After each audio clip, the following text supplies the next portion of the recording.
So today we're going to talk about origami, and origami is the art of paper folding.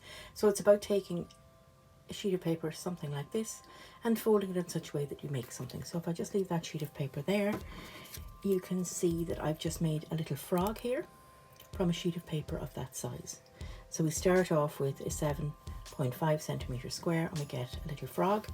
If I take a bigger square, and this one is 15 centimeter square, I will get a frog which is obviously bigger. So you'll see that there. Now, a lot of people are interested in origami for making things like animals and things like that. I'm particularly interested in what's called modular origami, and it's about taking a sheet of paper, making it into a unit or a module, and then putting those modules together to get something bigger. So if we just take those out of the way here for a second, and we'll just have a look at something that I have made. And this is just a little star that is made from a number of modules, and you can see it's very easy to see what the different modules are here because they're all different colors.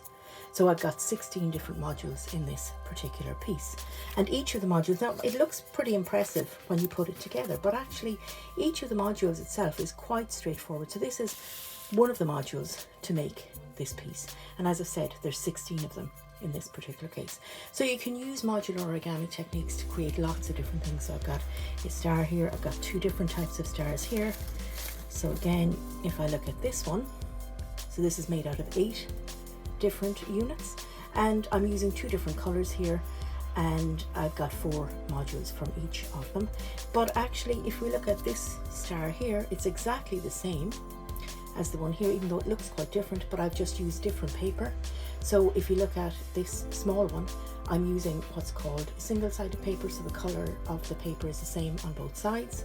Whereas if we look at this one here, I'm using 2 different colors, like I did in the other one, but I'm using what's called double-sided paper. So one side of the paper is a particular color, and then the other side is white, and you can get all of those different things. So that's just a different star there. We can make things like cubes. So again, I've got this cube here, and again, this looks quite impressive. There's 12 units in this, and each of the units are just one of these. So again, you're just folding the paper into various different shapes, and then you're putting them together. So that's a cube, and there's lots and lots of different cubes that you can make. So if we just look at this cube on its own, as I said, this is made up of 12 different units, and you can actually take a number of those cubes and put them together in something like this. So what I have here is each cube is 12 units, and then I've got 12 cubes all interlocking. So you'll see that they interlock nicely there. Now this looks really impressive.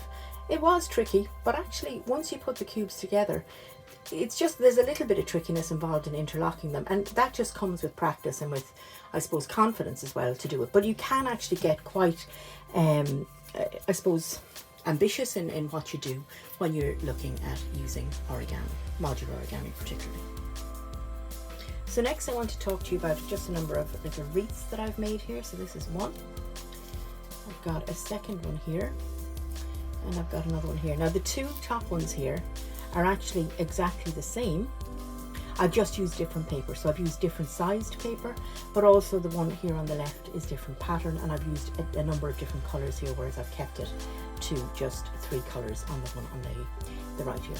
If we look at this module here, or this little wreath here, it's actually exactly the same unit as was used to make this one. It's just, I've just changed a little bit. So this is the unit that you use to make all of these, and if you use it like that, it will give you this wreath, and you'll have either 16 or 18 of them in a wreath.